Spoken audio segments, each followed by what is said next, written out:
Good evening, everybody. My name is Ron Sheets, and welcome to the info marketing training this evening. Before we get started, I am going to ask everybody to help me out here because this is technology, this is streaming video, and it is computers. We all know, I don't know about you, but I love to hate computers. So if everybody that's logged on the training right now can do me a favor, if you can go into the chat area and just type in yes or something to let me know that you're able to see me okay, you're able to hear me okay. Just type in yes, yes Ron, yes you look stupid, you sound stupid, something just to acknowledge to let me know that you can hear and see me okay. So we're getting some responses. If everybody could do that just to let me know, we have quite a few people on, just simply type yes and that'll let us know. Good. Okay, thank you Jane, thank you Barry, Todd, I appreciate it. Good, good. Coming through good. I'll take that as a compliment, Todd. Thank you very much. Good. All right. Well, it looks like we're doing well. I want to, first of all, let you know we're going to go for about an hour tonight. And then if there's any questions or questions that want to be asked afterwards, I'll leave time for that. The way you'd be able to ask questions is to just type them into the chat, just as you just did. If you hold on to your questions for a little bit, I'll probably cover a lot of stuff that you'll have. I'm going to go over the details of what I've learned from information marketing and that. But before we jump in, we'll give a few minutes for people to jump on here. If you're following the news at all, if you're following politics at all specifically, and not that I'm going to get into a politics discussion, but if you're following politics at all, Wednesday, 2 days ago, Barry Sanders, the candidate for 2020 presidential race, he announced publicly on television that he believed that Disney, the Walt Disney Company, should share their money from the Avengers Endgame movie, which released a week ago today, as a matter of fact. He believes that Disney should share the money that they made from Avengers Endgame and spread the wealth. They should spread it around to their employees. They should spread it around to everybody. So they basically should just spread the money that they made, that they invested in to make the movie, just spread it around. Now, I'm not going to get into politics. This is, though, an important lesson on some of what I'm going to talk about tonight. And that is that if you identify, if you agree with Barry Sanders and that Disney should share the wealth of the money that they made, then you are the person he's speaking to. You are the people he's speaking to. If you disagree with him and don't think that Disney should share their money, they should keep their money, then you are not the people that he's speaking to. The lesson in that is that he is entering the conversation going on in his constituents, his prospect, his target audiences. He's entering the conversation going on in their mind. And that's an important marketing lesson that a guy by the name of Robert Collier taught us many, many years ago. Robert Collier was a legend in copywriting and a legend in marketing. But his teaching was enter the conversation that's going on in the prospect's mind. And the challenge that I find with a lot of marketing, a lot of advertising, no matter what it is that it typically starts the conversation with where we want people to be. It doesn't start where they're at. And one of the things I'm going to show you tonight in the information marketing and how the information itself is structured is that it should be structured so it starts the conversation where they're at and we lead them to where we want them to be. All right, so let's get started. There's a bunch of people on, names that I recognize. There's also some people on who don't necessarily know me. They came to me from my friend Jerry Jones. So let me take a second to tell you a little bit about myself. I am known as the video guy or the video testimonial guy. Some of you have purchased my book, Patient Attraction's Secret Weapon. So the question is, how did a video guy, what makes me qualified to talk about information marketing? And that's kind of a long story, but I'll shorten it. So in 2006, I found a guy by the name of Dan Kennedy. Some of you are probably familiar with Dan. Dan is a marketing copywriter. He is a marketing legend. He's also one of the fathers of information marketing. But in 2006, I went to a Dan Kennedy event, and that was my first exposure to Dan. And I started using what he was teaching. I got into information marketing, started using it in my own business. And in the first year that I used it, my business grew 260%.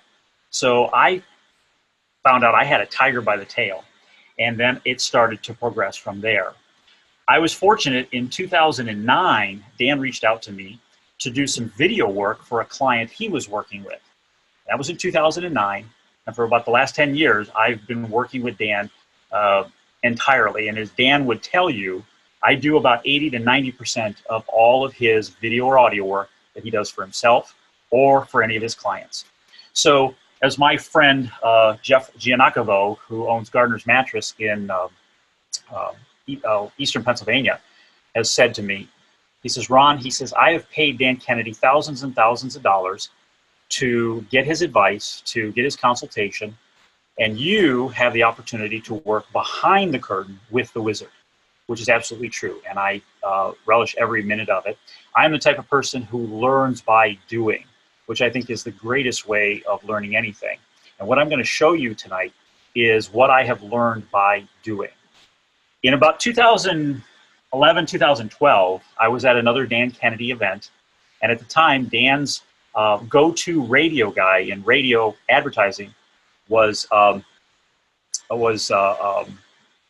just had a senior moment. His name totally, Fred Katona. You ever have a senior moment? I just had one. Fred Katona was doing a lot of Dan's clients' work for radio advertising. And at the time, Fred had a client who wanted to venture into doing television advertising.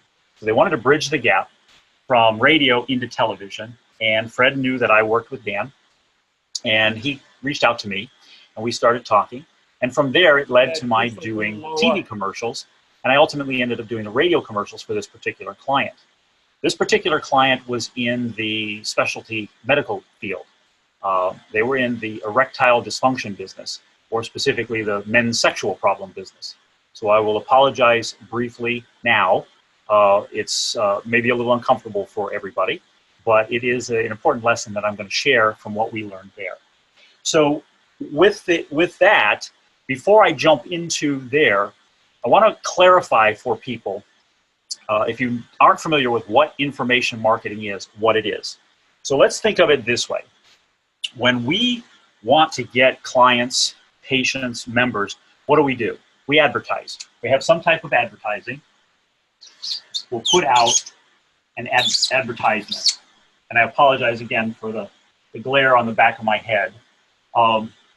When we put out that advertisement, what do we want them to do? We want them to respond to us.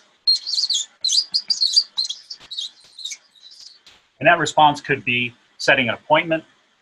It could be buying a product, buying a service. It could be simply calling in to inquire. But we put out an advertisement and we want them to respond. Well, this is a big hurdle for some people to make because they know they're going to have to talk to somebody, and they may not want to talk to a salesperson because they may be afraid that they'll be sold something. So what information marketing is that we interject into the process information, and information can take any form. It could be printed, it could be video, it could be audio, it could be digitally distributed. But it's information. We advertise for them to request the information first. They receive the information, and from there, they either will ultimately buy from us, or if they don't buy from us, what we do is we follow up on the information, and then from there, we drive them to buy. So very simply, this is the information marketing business. Advertise for information first, get them to respond, request, we develop a relationship with them through the information, and ultimately get them to buy. If they don't buy right away, we do follow up with them because they've given us permission to market to them because they requested the information. And then from there, we drive them into buying from us. So that very briefly is the information marketing business as it is. So let me show you with the erectile dysfunction business model what we did. We were very successful in advertising in print, radio, and television. And those were the three media that we relied on. Print first, then radio, then television. And as a side note, one of the things that we found, print was our primary driver, radio was secondary, and TV was third. What we found is that the use of the multimedia was more valuable than any one by itself. So what we found is that when we did the print and we added radio into the mix, our response on the print went up. When we had print and radio and we added television into the mix, response on print and radio went up. However, we were never really able to make the television by itself pay for itself, to get a positive return on investment on just the television, until we ventured into information marketing. And information marketing was, we put out advertisement in print, radio, and TV for information. And the first category, or the first area that we went into in creating information was a book. That book was titled A Doctor's Guide to Erectile Dysfunction. We'd advertise to get the book, and they would respond. And it did well for us. However, we didn't get the conversion to appointments, in this case, for patients scheduling appointments. We didn't get the bump to appointments as quickly as we wanted. We expected to see a response fairly quickly. We didn't get it. It came, trickled in. So we started asking questions. We started interviewing the patients that scheduled, who we knew had gotten the book. And what we found out was that they had gotten the book, they saw value in the book. However, they were delaying calling and scheduling an appointment because they wanted to read the book. They felt that they had to read the entire book before they could schedule an appointment. The book is 163 pages long, and I don't know about you, I love to read, but I'm a slow reader. This probably would have taken me a couple days to get through, and I would have been in the same boat. Now, I will add, they were a client. I was not a client of theirs. However, that does remind me of a cute story. Several years ago, I was talking to a group of daycare owners, and I was talking about the information marketing aspect that I was doing for the erectile dysfunction business, and it had dawned on me at the time that because of the work we were doing in this business, it was supporting the childcare business. So take that for whatever it's worth. Anyhow, I got off track here, forgive me. We found that it delayed them getting to an appointment here. So we switched over to doing information marketing with a guide, and we changed it to a consumer's guide to erectile dysfunction. And you'll notice, just based on pure size, there's a difference. The difference was that we got much more concise about the information that we provided in the guide. And people responded virtually immediately because they were able to consume this much faster than they were the book. And just to give you, if you're curious, just to give you a little bit of an idea, here are, maybe hard to see on this, but here is some of the print advertising that we did for the information guides, some other print advertising that we did. As I said, our primary market was, our primary media was print. Here's some of the radio spots. Our radio spots started off, a new free report for men with erectile dysfunction reveals what drug companies don't want you to know. So if you're at all familiar with direct response copy, that's powerful direct response copy. So let me show you some of the results from going this information marketing. I'm going to step off to grab the results because I already have them filled out to save us time.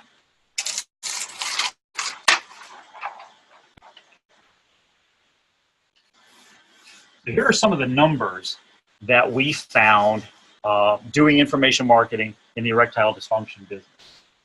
Initially doing traditional advertising, we were seeing about 5,500 patients per year. The average sale per patient was $1,800. We were running at about a cost of $327 cost per sale, meaning the cost after advertising and all that. And the business was doing about $10 million a year. When we added in the information marketing side, keep in mind, we were still advertising traditional, drive to appointment. When we added in the information marketing side of it, it gave us a 34% bump, and we jumped up to 7,400 clients per year, approximately. And our average sale price was $5,000 per patient. Now that's a significant jump from $1,800 to $5,000 per average sale. There's a number of reasons for that, one of which is information marketing. Others were mechanics that we did in the sales presentation, but specifically, it allowed us to play with price on our upfront sale because we had control over the market. When we would have slow times from the traditional advertising, we were reaching out and following up to people who had responded to the information marketing. So we were able to fill in the peaks and the valleys that happen in any business. It also allowed us to play with the pricing because we had an overabundance. We had a limited amount of time in a schedule. So we could play with it. The exclusivity access, my tongue got tied. The exclusivity aspect of it allowed us to play with the pricing. It also allowed us to drop our cost per sale to $243 cost per sale, which was a drop of 25% in just flat out per patient cost. And it took us to a $37 million a year business. I won't get into the details, but it increased bottom line profit as well. So it's not something that Barry Sanders would have enjoyed. He would have probably said we should spread the wealth as well. So those are our numbers. We had a 34% bump by adding in information marketing. So it gave us a greater opportunity to make presentations. It allowed us to play with the pricing, increase that up. It dropped our cost because we were seeing more people out of the advertising. So we split up our advertising between traditional and information marketing, which is an important point, is that this is not something that replaces what you're doing now. It actually adds to it, and it doesn't get in the way. The reason it doesn't get in the way is that there are two types of buyers. There's the now buyer, and there's the future buyer. The now buyer is the person who has already done the research. They've already done the investigation. They've already done their due diligence. They're ready to make a decision. It's just a matter of who. So they're more apt to respond to traditional marketing. The future buyer is the person who's still in the research stage. They're still in the investigation. They're doing their due diligence. I use the example of my mom, for example. Several years ago, my mom was looking to replace her car, and she had always had large vehicles, Lincoln Town cars. She went and had some minivans, but she was always accustomed to bigger vehicles. She knew how to handle them. She knew the makes, the models, that because she had driven them.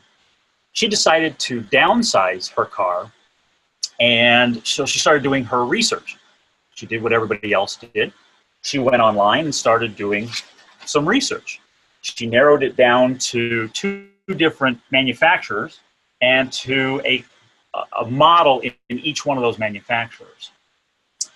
After a while of her doing her research, we happened to be talking, and I had asked her, so now that you've done all this research, do you feel more informed or do you feel more confused? And her answer was, without hesitation, she felt more confused. Why? Because she had an abundance of information. She had paralysis of analysis. So people aren't looking for information when they request information. What they're looking for is proof and evidence of what they should do. So think about in the industry that I do a lot of work, dentistry. The #1 new patient source for dentists is referrals. Why? Because people are being told by somebody that they know, like, and trust that they should go to a particular dentist. So people aren't looking for information. They're looking for evidence and proof. They, in essence, need to be told what it is that they should do. All right? So let's get into some of the mechanics of information marketing as I've learned. And by the way, this is as technical as I'm going to get. All right? So there are 3 components in I can't walk and chew gum either. There's 3 components in information marketing. The first component is what I identify as the lead offer or the lead advertisement. So in the erectile dysfunction business, our lead advertisement were the ads, print ads, the radio ads, and the TV ads that motivated people to request the information guide. The thing that many people make the mistake of by offering information is that they think that by having free information, people are going to be excited to get it. The question really is, why should somebody want your free information than anybody else's free information? Because let's face it, the internet is full of free information. So our front-end offer, in order to motivate people to request information, it oftentimes requires more aggressive promotion, more aggressive salesmanship to get them to request the information. We need to sell this as aggressively as we would our products or our services. So that is one mistake that I see a lot of people make. I have many dentists that I work with that on their websites, they offer free information. Simply give us your name and your email address and you can get this free report. And that's about the extent of this lead offer. It needs to be more than that. To give you an example, I'm going to get to this in a little bit later. But here is an information guide that I created for a home improvement company, specifically in the solar business. This is a company called US Solar that's in Tampa, Florida.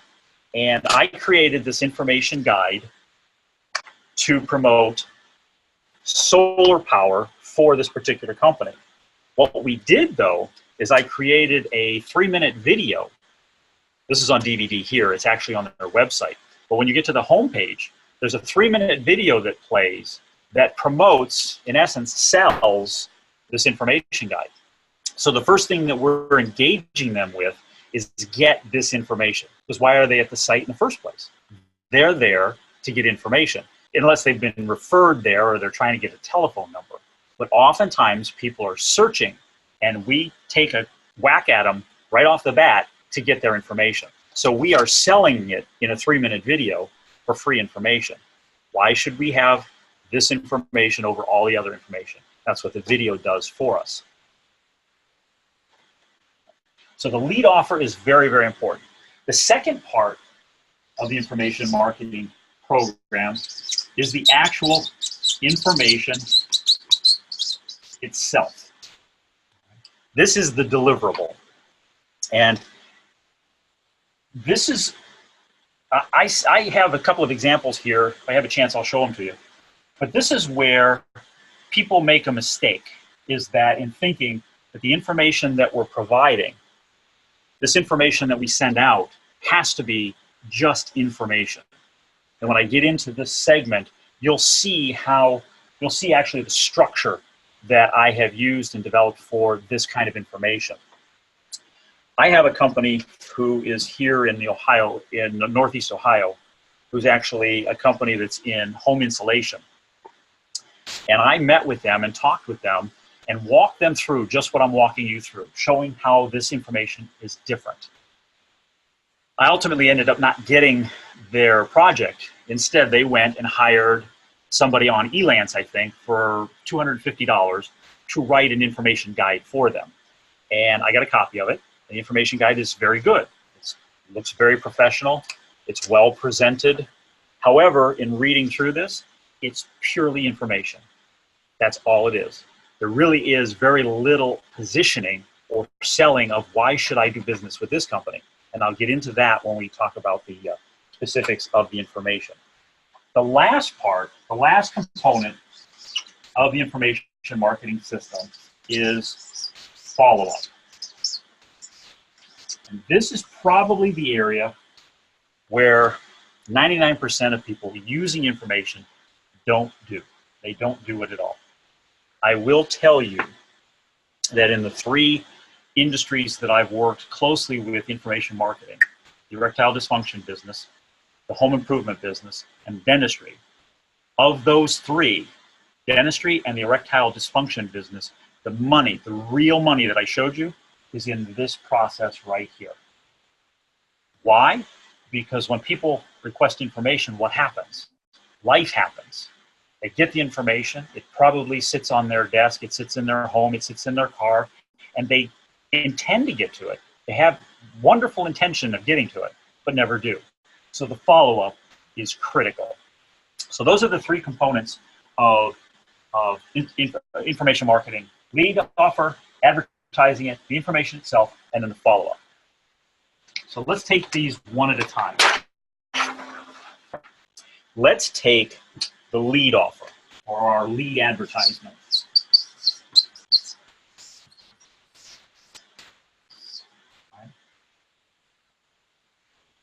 Again, as I said, we need to sell this. Whether we're on a website,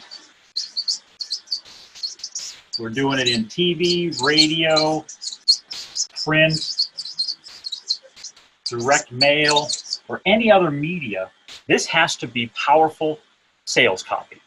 We have to promote that they're getting something that is of greater value than them just searching out on the open internet or even asking other people, friends, family, coworkers.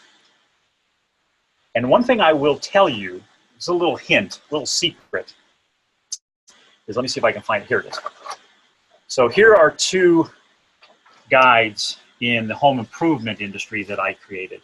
And incidentally, all of these guides for the home improvement businesses, these were all originally delivered in digital form, not in print form as I have them. So these are just strictly my print-offs of the actual guides. Their deliverables were digital in PDF form. But with regard to this lead information, here are two information guides. All right. What do you notice that's different between these two? This one says investing in home improvements, and this one says replacement windows. A key in information marketing is that specifics do better than generalities. All right. So replacement windows will do better than home improvement. Rarely is somebody going to be in the market for home improvement in general. If they're doing a search on the internet or they're searching, they're going to be looking for replacement windows. This is going to be more tailored to them than this will be. Another detailed, a little minute strategy, which I didn't point out on this other information guide for the solar company. Look at one of the things I did here. It says consumer guide to solar energy in Florida. This is even more targeted than another one that I have, which is generalized the homeowner's guide to self-sufficient, self-sustaining residential solar power. If you're in Florida and you have the opportunity between these two, this one's going to be the winner. This one will be gotten first because this is Florida. This is general. So that's an important point, including in whatever you're using in order to promote the information marketing. So incidentally, I'm working from notes here, so I stay on task, and we're doing pretty good on time. All right, so let's then jump into the second component, which is the information itself. The information guide itself.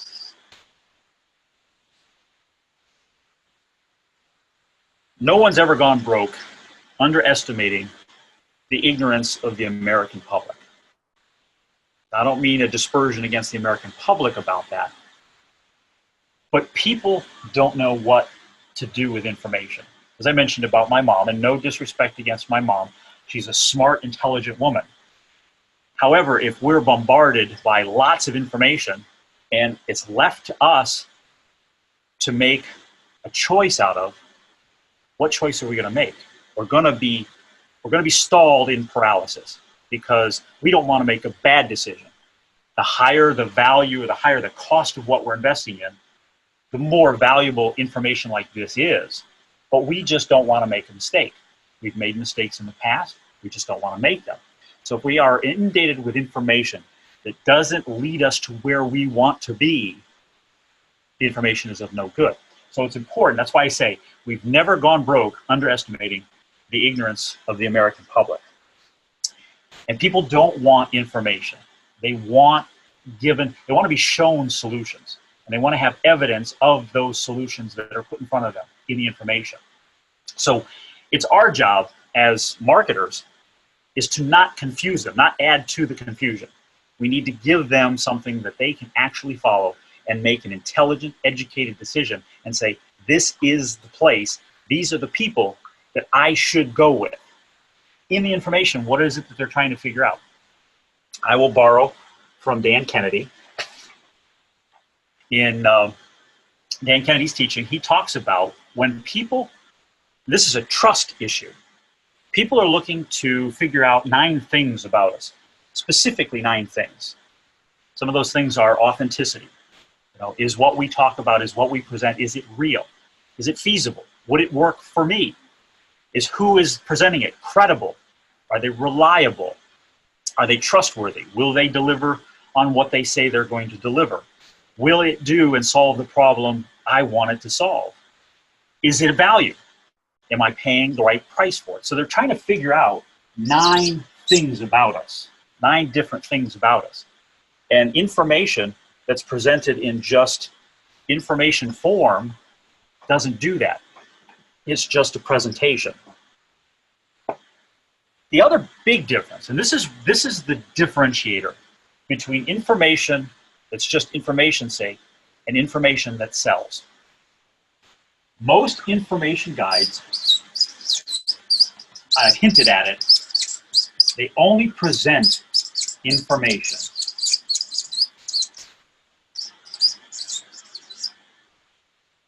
Some of them provide evidence, loosely, but what we really need to provide in information is hard, concrete evidence and truth.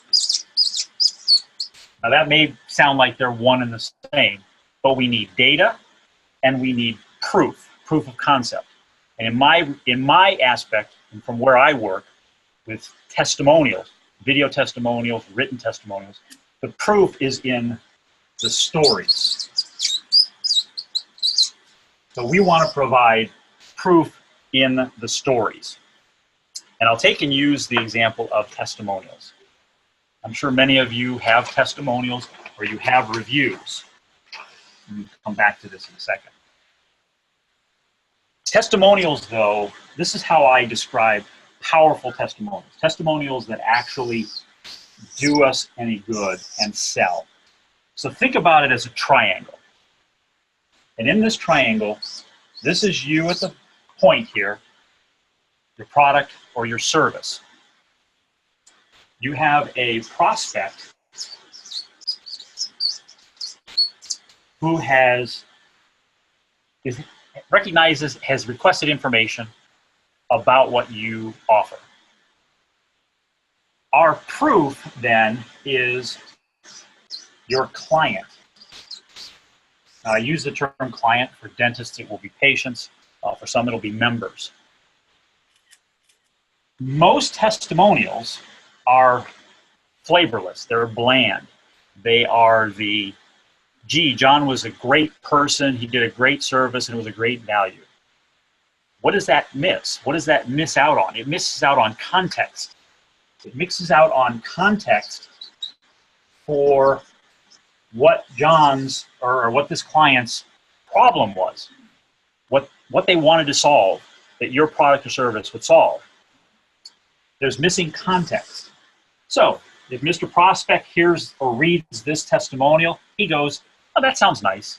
And if there's 100 of those that say, what a wonderful person you are, what a great product you sell, great.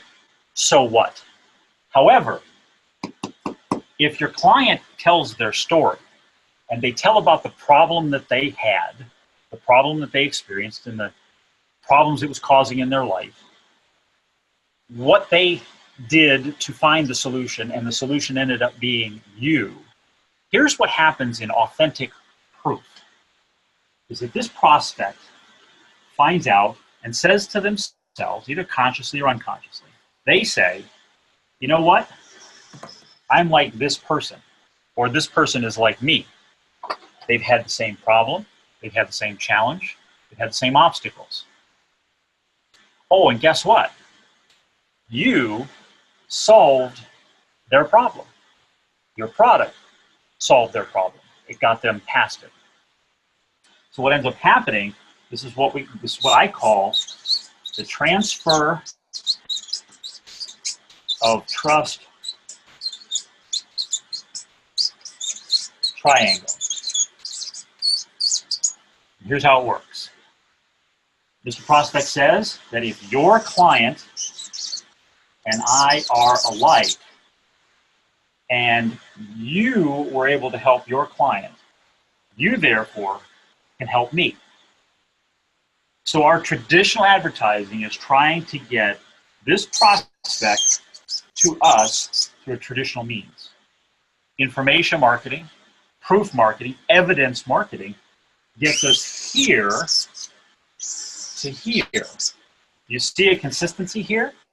It's a delay a bit, a delay in not time, but a delay in information. And this is delivered in the information guide. Now, it's not delivered in a 2 or 3 line testimonial. I'll show you an example if I come across it. It's actually the patient's story. It's what their experiences are. So that's proof and evidence. And I find very few information guides using that kind of proof or stories in their information. What it comes down to is people are looking for certainty. One of the basic human needs is certainty, is that people will only go with what they're certain of. This is why evidence and proof are so important. I have actually interviewed hundreds of patients of dentists who have told me that they stayed with a dentist that they didn't like and they were uncomfortable with because that was less painful than finding a new dentist, in essence, jumping from the pot into the fire. But they would stay with somebody that they didn't like because that was safer than what they were uncertain of. So again, people are looking for certainty. It's one of the basic human instincts. Now here's the real meat. Here's what, this would be what's called a writer down. So if you take my information guides and you break them down and dissect them, there's actually 6 parts to the information guide, okay? Or 6 components of the guide itself. The first is what I will call simply the introduction. This is actually a bridge. This is a key part that many miss. So somebody goes to your website, they request the information, they go respond to a TV ad, a print ad, they request the information now shows up. It could be within minutes, it could be within a couple of days. But they get the information and they go, what's this? Huh. The introduction or bridge is, hey, thank you for requesting the information. It's enclosed. Here's what you're going to find. It's kind of a cliff notes if they don't get right into it. It sells value and drives consumption to at least flip through the guide. So that's an important part. It's the introduction. The second part is, again, what I started off talking about is it's where are they at? Where are they at mentally? Where are they at emotionally? And that is whatever problem or pain they're trying to get out of.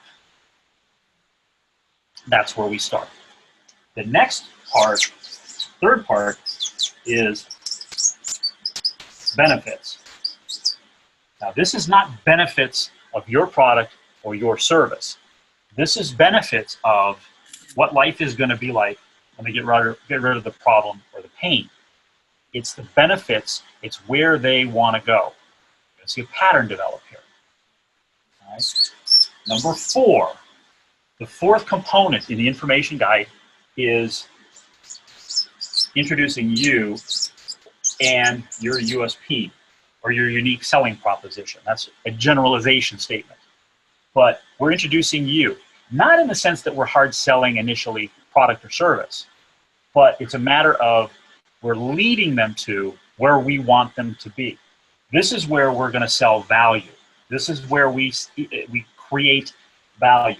The fifth component is proof and evidence. This is going to be data. This is going to be stories.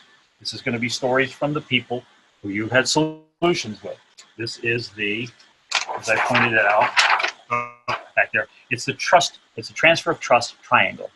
And the last part, and this part is done in many information guides that I see, but it's done rather weekly, and that is the CTA, or the call to action. What is it that they should do next? No sales presentation. An information guide is a sales presentation. It's salesmanship in print, in video, in audio. But no presentation should go without a next step. What is the next step from information to where should they go next? Again, nobody's ever gone broke underestimating the ignorance of the American public. What should they do next? So those are the 6 components within an information guide. And this was largely developed with my client, Chris Thompson, who is known nationally as the Canvas King. Chris is, without question, the country's leading expert in teaching home improvement companies how to do door-to-door sales. How to go from door to door knocking on doors. I'm sure you've had somebody come to your home, knock on the door, and try to sell subscriptions to magazines, to try to sell subscriptions to some discount card that's a fundraiser, or even more so, siding, home siding, roofing, replacement windows, gutters, screened-in patios, bathroom remodeling, kitchen remodeling. Chris teaches companies, home improvement companies, how to go knocking on doors. And the whole objective of their canvassing is to get leads. And incidentally, when we have somebody who requests information, when they get that, that's what we call a lead. And a lead is somebody who is interested in what we want and wants more information, and they're saying to us, by just simply requesting, is I want to know more because I have interest and I am interested in buying. It's kind of like a person who enters into a retail store, and the salesperson, I worked with some recreational product companies, pools, spas, billiard tables, patio furniture. I worked with several of those companies, and they had retail locations. And when I'd be in the stores, I'd hear the customer come in, and the salesperson would go up to them and say, "Hi, how can I help you?" And what's the obvious answer to that? They say, "Nope, I'm just looking." They're in the doggone store. If they're in the store, they have an interest to begin with. They're a lead. If they're requesting our information, they're a lead. So they're not interested in information. They're interested in being shown a solution. And that's what the info guide has to do, take them through those 6 components. And I kind of lost my train of thought. I'll get back there. Sorry about that. Oh, so Chris Thompson. He comes to me and says that he wants to do information marketing. And Chris came to me with an outline. And it's the outline of the 6 components that you saw. He originally presented that, and we added and tweaked it. What we then did is I worked on developing information guides for his home improvement members and clients. And you want to talk about commodity businesses. The solar business is not so much of a commodity, but HVAC. So an HVAC company who was doing door-to-door, using canvassing, using information guides to get leads and make sales. Pest control, a pest control company using information marketing. Replacement gutters and siding. Again, information marketing to get leads and make sales. Home improvements, generalized, home improvement generalized, another home improvement generalized. I have several that are home improvement generalized. But these companies using information marketing were not selling on price. They were selling on value. Value first, price second. When people are given no other way of differentiating between products or services, they will always resort to price. Information guides done properly build tremendous value. They give price elasticity. They allow you to play with price, right? One of my clients in Texas is the Texas baseball ranch. So they wanted to speed up to getting to the sale, and that's what this did. So let me show you the numbers, some data on the home improvement business and what we did in using information marketing there. So bear with me for just a second. So the typical model for door-to-door canvassing is that a team of canvassers will go in the neighborhood from door to door knocking on doors.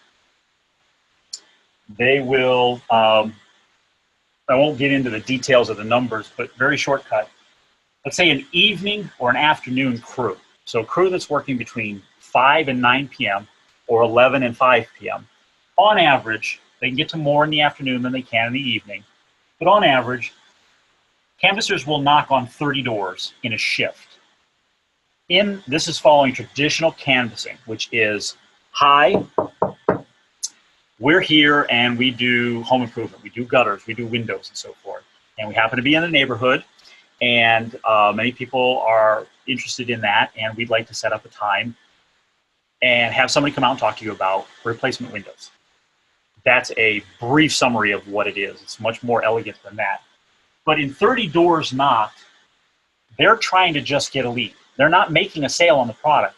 Their sale is the appointment for the sales presentation. Out of 30 doors knocked, the traditional canvassing methods, they would get about 1.5 people who would give them their contact information. Meaning, sure, I'm interested. When they get down to it, really only one of those 1.5 would set an appointment, which means they scheduled for a salesperson to come out and talk to them about replacement windows. It took, on average, their closing rate in the house was 3 presentations for a sale. The average sale for home improvement products, gutters, windows, siding, roofing, is about $10,000. So 3 presentations for 1 sale. When we interjected information marketing and we led with that, same number of doors knocked, we got 7 leads, or 7 people who would say yes, they would give us their contact information. What they were saying yes to was, yes, I'd like to get the information. In the presentation, there was a transition to get them, they're still going to get the information, but we transitioned them to setting up an appointment. There was an amazing thing happened by using this strategy, is that it increased value, is that we weren't there initially to sell product or service, we were providing information. Oh, and by the way, while we're here, why don't we go ahead and set up a time? Of the 7 people that actually requested the information guide, 5 appointments were set. That's a 5 times increase in the number of appointments. How that translated down, same salesman didn't change at all, 3 presentations to make 1 sale. But look at this. If we look at it in basic numbers, for every presentation a salesman made, he made 0.3 sales. For every presentation out of this model, the salesman made 1.6 sales. So we got more leads, we got to sales faster, and it significantly increased the bottom line. The change was strictly by adding information marketing in it, adding value to it. Does that make sense? All right, now we're nearing the end here. We're nearing the end. Thank you for sticking with me. The last piece is follow-up. And this is the part that rarely anybody likes to do, is the follow-up. Okay? In the follow-up, there's multiple media that you can use. The one that's easiest to use is digital, or email, or text. This can be automated. That's easy. However, I find very few companies using information marketing that have any kind of follow-up whatsoever. Regardless of how easy it is to do digital follow-up, it's not done. And if it's done long enough, or it's not done aggressively enough. The other component to follow-up which very few people like, is the telephone, is actually physically placing a telephone call to people who have requested an information guide. And there are 4 purposes. There are 4 reasons to do the phone call. The first reason is consumption. It drives consumption of the information. Again, nobody's gone broke, underestimating the ignorance of the American population. Just because they've requested it and we sent it doesn't mean they'll actually get into it. So it drives consumption. The call goes something like this. Hi, this is Ron with US Solar. Just following up, you had requested our information guide. Just wanted to make sure, did you get that guide? Yes, great. Had you had a chance to open it up? Yes, great. Did you have a chance to scan through it? Yes, great. Now notice I don't say, did you have a chance to read it? Because I'm really not interested if they read the whole thing. But I want them to have scanned it. Because that leads us to the next part of the reason for the telephone call is establishing rapport.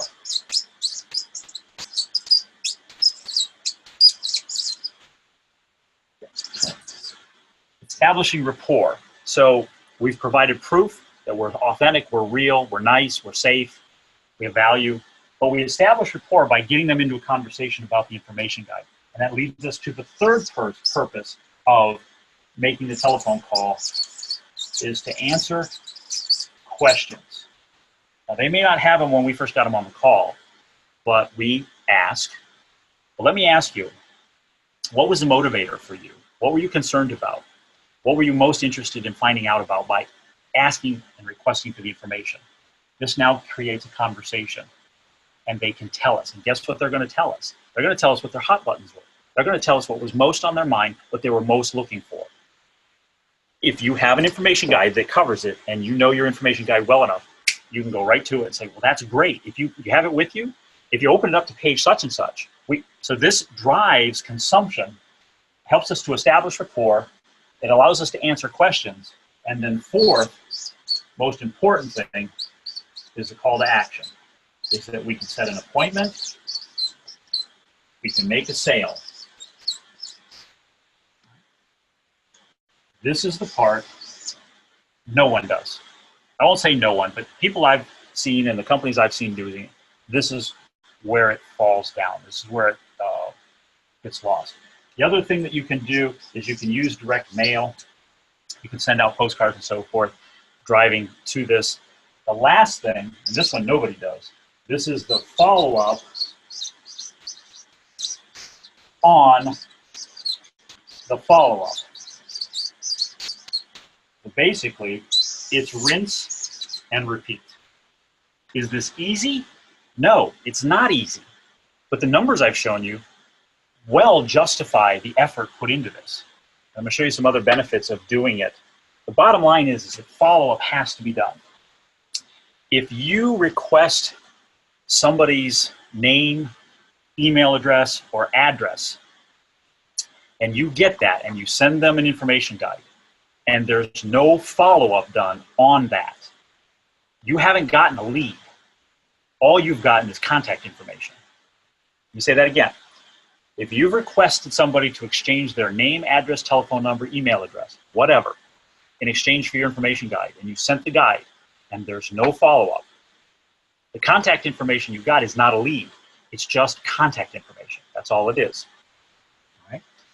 Now, the follow-up system that I use and that I teach is straightforward. It's a one-page follow-up system. I mean, this has outline of everything to do here is all on one page.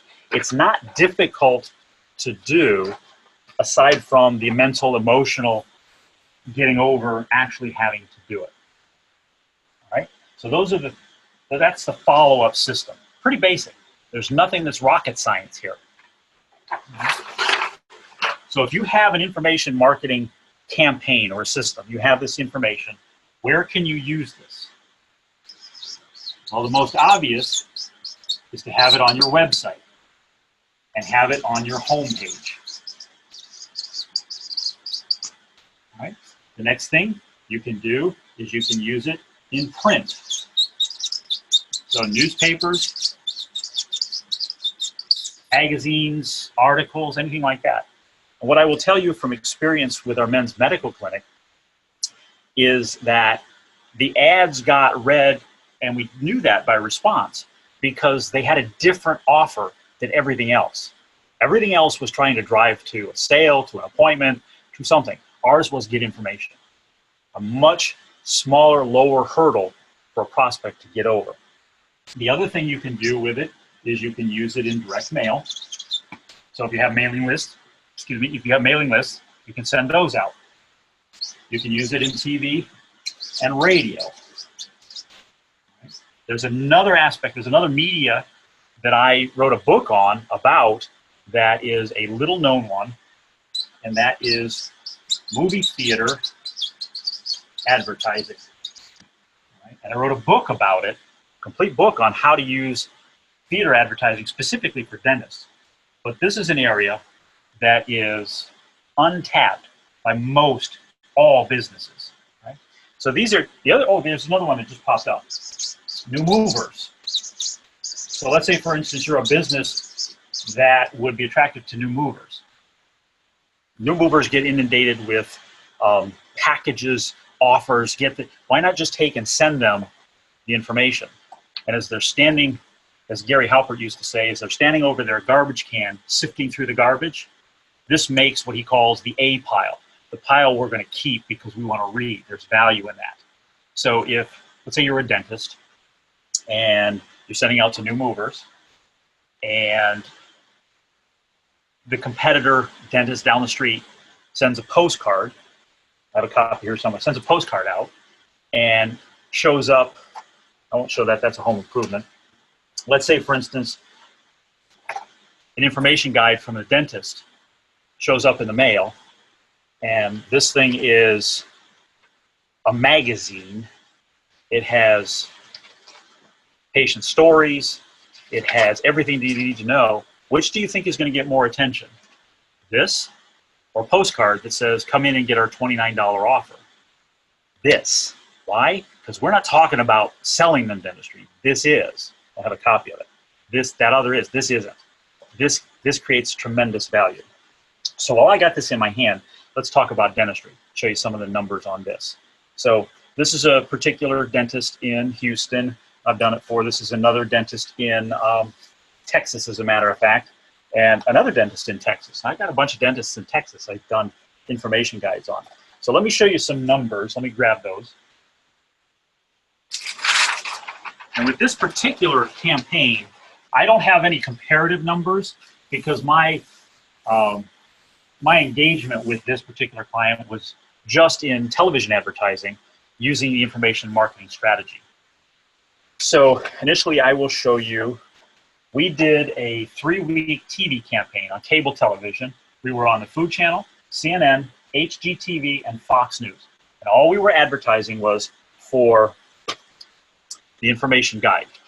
And here is, it may not be easy to see, but here is actually the flight schedule for the TV advertising. And if you look here, I think it's right in here, you can see that our investment for this 3-week campaign was $7,400 on these 4 networks. We only targeted it on these 4 networks because they were the specific target we wanted to reach. In that 3-week campaign, the campaign generated 33 leads. Of those 33 leads, 17 appointments were set. Of those 17 appointments, 13 new patients at an average value per patient of $1,500 per patient. $19,500 was the return on investment on the $7,400 from an information marketing offer. Now, for some dentists, this may not be fantastic. Right? For many that I work with, 33 leads in a 3-week period is a lot. Lifetime value, we talk about lifetime value with patients, this equates out to a $54,860 value on this $7,400 investment. That's a 2.6 to 1 ROI. Again, I don't have comparative numbers with this practice because I was brought in specifically to do TV, and I had talked to this group on information marketing, and this was the campaign that we launched. Right? So in a $7,400 investment just on TV advertising, had we taken this to radio and print, it would have done much more. Did we take it to radio and print? I'll be honest, no, we didn't. Doctor stopped after this. I have no idea why. Doctor stopped. One of the things I'll tell you why was the follow-up system they had a challenge with. They had a challenge getting their staff to do the follow-up. So can this fail? Yes, it can fail if it's not followed properly. I'm being completely honest with you. All right?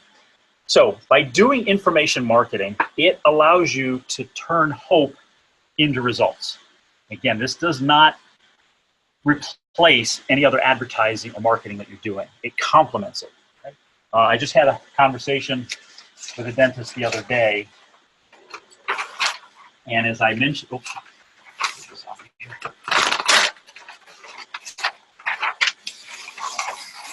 I mentioned to them the other day is that what the information, and incidentally with this doctor, we're doing cinema advertising, we're doing theater advertising for information guides. But as I mentioned to the doctor, what we tend to have in advertising, in business, is we have these peaks and valleys. When we advertise, we hit a peak.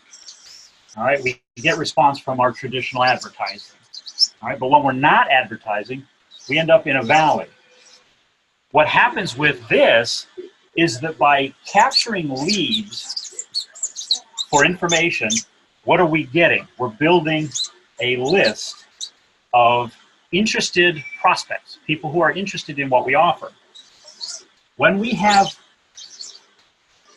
in the valley sections of our marketing or our business fluctuation, we have a list of interested people we can go to compensate for possible slow times in the business cycle. So we can get much more busy working these lists. And again, if you have a list and you don't do any follow-up, it's nothing more than contact information. So information marketing gives you control over sales. It gives you control over scheduling. And you can go back to this list and you can market to it. Direct mail, telephone calls, emails, and you can start nurturing this list. If you have a list of interested prospects, the future buyers, the people who are interested in buying but haven't yet gotten to that point, we have the opportunity to go back to them, talk to them, and nurture and get them to that point. This gives us great control over the business, where we don't have to sit around and hope and wait for a response. We can actually go after it more aggressively. How else can this fail? Is if people are uncomfortable, if it gets their shorts in a bind, being aggressive and going out and talking to people who've already requested and said, yes, I have an interest in that. And it complements everything else that you do. So that, in a nutshell, we're right at about an hour, and I appreciate you being with me, but that in a nutshell kind of goes over everything that I've learned and worked with in information marketing. And I think I've given you a lot of information. I've given you the bones to what you could do. I hope that you went into this with an open mind and started to see how this could be incorporated in your business. All right. So really, from this, my question is, what are you going to do? If this makes sense, my suggestion is to take action. Because I learned a long time ago, and I go to seminars and I read books, and one of the things that I find, and I'm guilty of it too, is that, and I learn something, and I'm excited about it, and I know it's going to work, I know I can do it, is that I sit back on it. I don't do anything about it. I don't act on it. And information without action is nothing more than information. It's no better than what I talked about with our own prospects. They can get information and they can get stalled. So I challenge you at this point, if this is of interest to you, if this seems like a viable option, a campaign that you can add into your business, I challenge you to take the next step. And what's the next step? Is take what I've shown you and figure out how you can do it. What are the pieces parts? Because I've shown you the campaign. I've laid out how the campaign can be built. Really, all it needs to be filled in are the specific tactics. And when I say tactics, it's the components. It's the information guide. What's going to be contained in the information? What are the resources that we need to send out follow-up, to send out the advertisement and that? Generally, it gets bogged down in the tactics. So I think you've got enough information from the bones of this to be able to build this. I challenge you to go ahead and do that. There are going to be some of you out there that are going to say, yes, I think this is something that interests me, that I would like to pursue, and you like to take fast action. If you like to take fast action, and this is something that you want to pursue, and you want to take it to the next level, then what I am offering to do is I'm offering to have a discovery call with you. I will set aside an hour to an hour and a half of time to get on the phone with you and work out the tactics. And on our call, we will talk about the resources that you have already. I'll ask probing questions to find out what things you have available that are ready to be used as information. What are the resources that you have at hand that you can use to build this system? We'll also identify the resources that you don't have. And we'll talk about what you may need to get, what the feasibility are, some suggestions on resources that you may not have. We'll talk about the information guide. We'll talk about more detail of the 6 components, what needs to be built into it, how to build it. All right, we can have that conversation in this discovery call. They said it'll be about 60 minutes to an hour and a half. We'll talk about follow-up. What's the follow-up look like? What does the follow-up sound like for your specific business, whatever business category you're in? So I can have this discovery call with you. We'll talk about front-end lead offers. Where can you advertise it? Where are you advertising now? All right, we can have that call. Now, that consultation call is only $200 for that 60 to 90 minutes. I charge a lot more for my time than just the $200 for that 90-minute period of time. But I want people to better understand and better utilize information marketing in their business, because I know what it did for my business. You can see what it's done for some of my clients' businesses.